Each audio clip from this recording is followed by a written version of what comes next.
The 805 Focus is brought to you in part by Nonprofit Connect.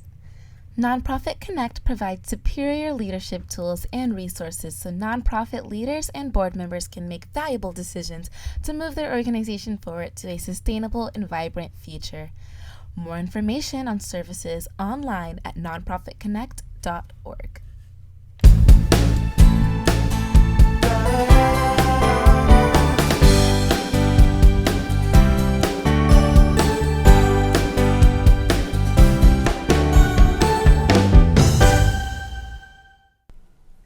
Welcome to 805 Focus. I'm Dr. Cindra Sinclair with Nonprofit Connect, and we will be bringing you the latest on your favorite nonprofits. So get ready to be inspired. Our special guest today is Lauren Trujillo, and Lauren is director of the Santa Barbara Public Library Foundation. Welcome, Lauren. Hi, it's so great to be here. Thank you for inviting me on to chat about our library and the foundation. Yes, and so we have the library and we have the foundation, and you work primarily with the foundation. Yes, I'm the foundation director of just the foundation.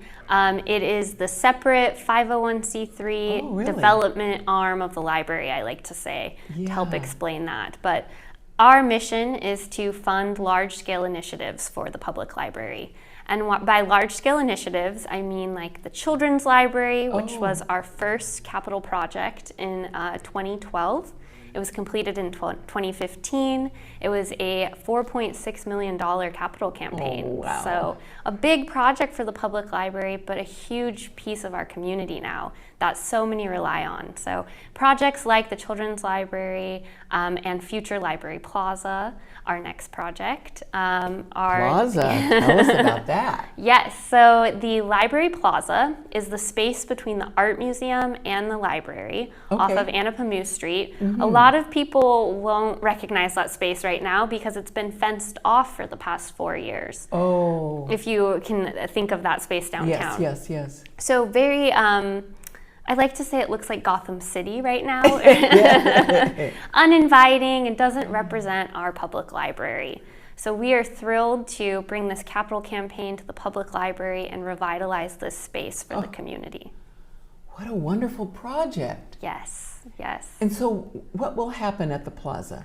So the plaza, it's a $5 million capital campaign to expand the outdoor space. We'll be making it open and inviting. The new design will add lighting and clear passageways through the Paseo. It's going to provide over 10,000 square feet of programmable space. Wow. So a major outdoor thoroughfare for our community and for the library. It won't just serve the library, though. It will serve our cultural arts district. When you think about that area downtown, we have the Granada, the Art Museum, La Arcada, the Arlington Theater, the Victoria Theater. All of these spaces around us will benefit from this outdoor space that will bring families and people downtown for outdoor events and festivals. So exciting. That sounds exciting. Have you started work on it already? Yes. So we launched our kind of quiet phase of the campaign last fall, and have been running this through the pandemic, but our community has been so supportive. Oh, I'm so glad and come to forward. Hear that. And we've already achieved 85% of our campaign goal. Congratulations. Thank you. And so it's up to the community now to come forward and help us cross that finish line to reach the $5 million goal. The city is contributing towards this campaign goal. $1.6 million is coming from the city of Santa Barbara, and to show their public-private partnership. Libraries have always relied on public-private partnerships. Not many people know, but our library is a Carnegie library. Oh, now what does that mean? So in 1917, our community needed a library, and Andrew Carnegie was friends with somebody on our board of the library here, and offered $50,000 to help start a library here in Santa Barbara. And the city matched that fund and built what is currently our library, and it's been there for over 100 years now. Isn't that something? So I incredible. bet people don't know that. Yes. So it just shows that our libraries always relied on a public-private partnership of the city coming forward and offering the daily operations and the needs for the community. But the community needs to step up to provide the library that our community deserves and needs, and take it to the next level and elevate it. Okay, so I think a lot of people may think, well, doesn't the city pay for the library? Why do you need to raise money? But what you're saying is, yes, the city contributes their share for operations and just, but your foundation work, raising money from the community, really helps make it something really special that we can all be proud of. Absolutely. And it's a 21st century library that our community deserves, and that's where the foundation comes in to help bolster that support. So the city funds 78% of the operating budget for the library. Okay. The county funds 12%. The rest is filled with grants and other kind of outside resources, but the foundation comes in to bolster other projects and to really take our library to the next level. With the Children's Library, we also fund a program called Santa Barbara Reads, which is a community reading program that happens every fall. And it's one book for one community, and so we're all reading the same book at the same time. How cool is that? For 30 days. And there's 30 days of programming and activities, so it's a major community program that relies on additional funding. And so the foundation has been able to come forward and make that program bigger than ever. Oh, that is great. And so you collaborate with a lot of other organizations and schools and Absolutely. This year, coming up, the book was just announced for Santa Barbara Reads this year. It's going to be Joy Harjo's book of poetry, An American Sunrise. And so we'll be bringing Joy Harjo to the community. Oh, great. And have programming with the author, bring her to the schools, and really focus on the indigenous people in our community and Very have program nice. around that. Which is so important to recognize the communities that currently exist here and make up a major part of Santa Barbara. Yeah, so will that be focused on a certain age group or a range All of ages? ages. It's going to be wonderful, and we'll offer the book to the community for free in English and Spanish. Oh man. So you can come pick up your copy, participate in programming, events, and these types of things will really grow when we have the new Library Plaza. To take those events or programs or book handouts outside and really expand what the library is already doing to reach more people, it will be beautiful. And so we can't wait for things like that. So you've already started. Now, when do you think that the plaza might be complete? So we are really hoping to break ground this fall. With the intent to raise the remaining funds. And so as we reach that goal in the next few months, we would be able to break ground in sometime in the fall.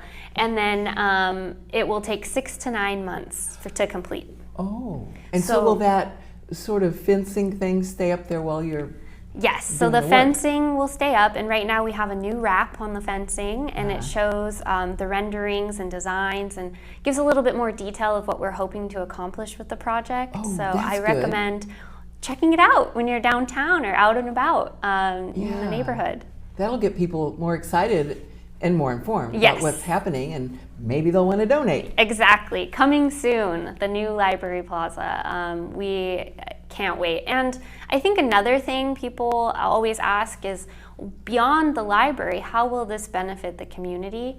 And the library partners with over 60 local organizations to host programming. 60? Wow. Yes. So, I mean, I think a lot of people have been to programming in the Faulkner Gallery.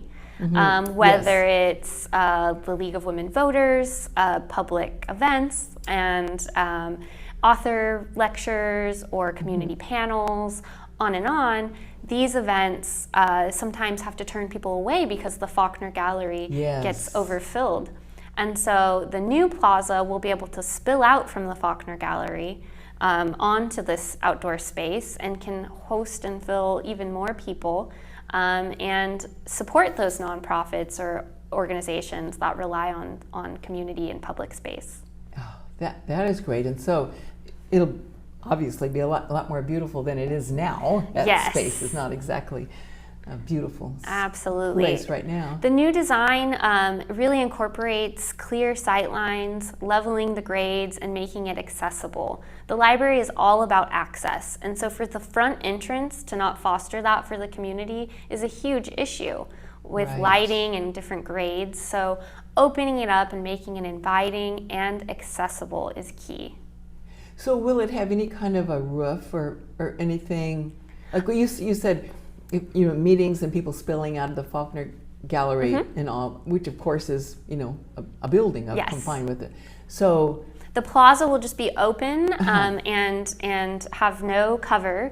There'll be 4 seedless olive trees planted in the middle to provide some shade. Nice. But this outdoor space will be able to project movies onto the art museum's wall. Oh, And that's cool. so imagine the film festival, imagine Oh, gee whiz. art exhibitions that could be displayed. The possibilities are really endless for what's already happening in our community, but for new ideas and new possibilities. And that's what the library is all about, is discovery and information and access. So I think this project really speaks to telling the story of what we can do for the community. I guess so. Who knows? Maybe a famous artist will come and paint a mural. Yes. Anything is possible. That Anything. sounds great. Yeah, so we can't wait. Yes. So now we have a few minutes left. So tell us what else you'd like for people to know about the foundation, the Library Foundation. Well, the Library Foundation is very new, and so we're just trying to get the message out about why funding your library is important. It really, again, speaks to that public-private partnership and supporting your public library and our most vulnerable community members.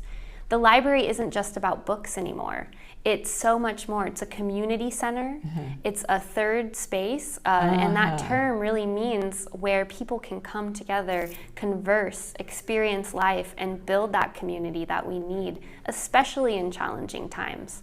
So at the library, you're not just there to get books, you're getting information, job support, computer coaching. The library does this program that just started as a result of the pandemic called Nurturing Know-How, and it's helping caregivers really learn and professionalize their work. We really need more caregivers now, and that was something that was very present during all of this. And so offering trainings and helping those taking care of children learn the developmental skills and resources available to them to help in those early years that are so important for children from 0 to 5. So that's just one example, but the library is critical in helping fill gaps for Santa Barbara and fill gaps for our community. And so volunteers, do you use volunteers in your work? So the library does accept volunteers for computer coaching, for conversation practice, for people learning English or Spanish. I think there's always something you can do to help out the community at the public library. For the foundation, we're working to just advocate for libraries and for the public library in Santa Barbara. So any work there, volunteers are always happily accepted to help spread the word and to get that message out that the Library Foundation is there for a reason and can help elevate our library to the next level. So that would be a good way, for example, for our community to support the library and the foundation. Absolutely. And with that, private support is so important. And so investing in your public library is investing in the future, is investing in children, and so many of the social issues that our community faces. Our library never stopped serving the community during the pandemic, offering things from sidewalk service, books that you can pick up on the go, to now a Library on the Go van that is visiting communities all around and opening up with books and activities and Wi-Fi that goes a 1 mile radius outside of the van. So for people who don't have access to those things, to open their eyes to what the library can provide for them is really beautiful. And so investing in those things really helps make Santa Barbara a better place. What a valuable service that is. Yes. And much been fun to appreciated, see. I can only imagine, because there's so many students, for example, who don't have access to Wi-Fi. And especially during the summertime. Mm-hmm. The summertime is so key for kids to continue reading and to continue learning on their own at home. And without those resources, they fall behind. Yeah. And so the library on the Go van is a great space to fill that and get people excited about learning. Yeah. They run Yeah, to the yeah. van like the ice cream truck. And so it's really beautiful. Yeah. That is great. And you know, it's amazing that even during the pandemic, you have been able to raise so much money for the new project, Yes. the plaza. It's incredible, but we are almost to the finish line, and it really relies on, or it's going to be dependent on the community stepping up and recognizing this space as their space and Right. claiming ownership for this plaza, because it is a public space for everyone, and the library is a space where all are welcome. So we're hoping that people will go on the website, make a financial donation. Yes, to please the visit work. our website, sblibraryfoundation.org. You can see all of the renderings, all of the projects that we've supported, and get an idea for the future. Yeah, that children's project. How do you call it? The Children's Library. Library. So that was, the public library didn't really have a children's library before this Yeah. project. And so the Children's Library now serves, at one point it was 3,700 children a year were being served by children's resources at the library. Now it's over 22,000 a Holy year. cow. So it's super increased, Yeah. and the need is there. The library is serving over 600,000 people a year and reaching new audiences with programs. And really we credit that to the Children's Library bringing people out and to the services at the library. Yeah, I remember when that project was first getting started and people were trying to imagine what it would be like, and you folks are raising money, and I think even the Women's Fund, that might have been why I was there as a member of the Women's Fund, to just find out what's going on. And now it is so beautiful, and over 22,000 Yes, kids. it's a vibrant piece of the library, and just one example of what elevating a space can do and what the ripple effect can be. Yes. And now we've seen programs and stroller derbies down there with all of these parents and families and Oh my kids gosh. attending the library. It's clearly going to be filling a need when we create this new outdoor space for everyone to use. Yeah. And I think this past year too, we've seen the importance of public outdoor spaces. Yes, And absolutely. how they can serve all sorts of needs, from outdoor festival programs to just having a public space to meet. And probably every donation, no matter how small, is welcome. Yes, It every all adds donation up. welcome. The library really depends on our community and Yeah. vice versa. So we need to lift each other up. And that's definitely, I think, a message Santa Barbara understands. We're a very giving community. Yes, we are. Oh gosh, Lauren, thank you so much for coming on our show. Well, thank you so much for having me and supporting nonprofits and supporting Yes, Santa Barbara. Of Thank you. course. And we look forward to hearing more about the project and peeking through that little wall. Yeah, as it- looking through the fence and Yeah. seeing as the ground breaks, and more celebrations to come, and more for the library to do and step up and provide for our community. That's great. Well, we're just going to get out there and raise more funds Yes. for that foundation, for that plaza.